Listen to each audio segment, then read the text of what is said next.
you also own a diamond business in Africa. Yeah.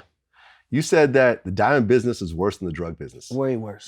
That shit ain't no joke, bro. Explain. Nigga, you think they gangster down here? Man, try managing a diamond mine in Africa. How big is this mine? Well, I don't have it no more. I sold my stakes out of it. Oh, I you're stole like, my nah, this is too... I was like, no, I can't do this. Right, because you talked about conflict diamonds and blood diamonds. And then what I represent just didn't match what that was. To me, the diamond business was just about the money.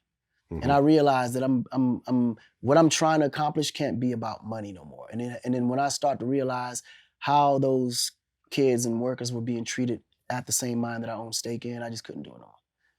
And then a lot of those mines were actually being fueled to create wars in certain territories and things like that. So it wasn't a good thing. And then all money ain't good money. No, facts. Yeah. Well, there hasn't been a fourth album yet. And I remember reading that there was going to be like a 5-part album or a 4-part album. Yeah, different languages, that was it. So, genres. but just to let you know, I just dropped the 4th album on Friday.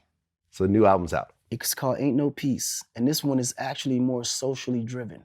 So this album is based on, trust me, if you ain't heard a record that spoke to you from a standpoint of substance, this record is gonna be the one to do it. Okay. I'm looking, is it an album or like an EP? It's 7 songs on there. Or like an EP? It's an album. Okay.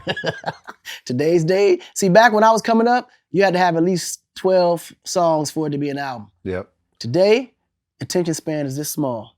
So I'm gonna give you just enough. Right. Rick Ross is on it. OG Boo Dirty, who we interviewed last time. Yeah, who was falling asleep.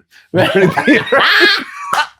You know, Africa has to offer what the situations come from. So this is why I concentrate a lot of my business even in Africa, because I want them to see the success that OG was so man, he was literally falling asleep in the interview. I was like, I was gonna stop the interview and say something. I'm like, no, what it was, because you understand, like sometimes when an artist get an opportunity, they don't understand how much work is put into it.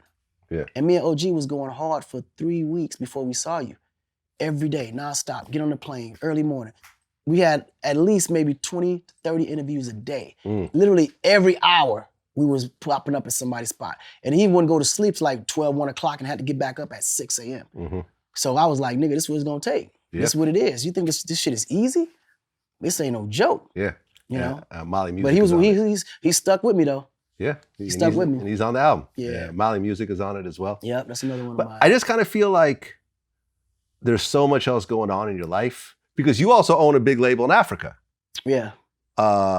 But I've consolidated. WizKid and all these guys are all signed to you. I've consolidated everything now to convict culture. So everything is on convict culture now. Right. Just to make it simpler. Because before I would have Con Live, then I got convict music, then I got convict culture, then I got convict cartel. It was just so much going on because I was trying to partition every genre for its own thing. Then we had Akonic Music Group.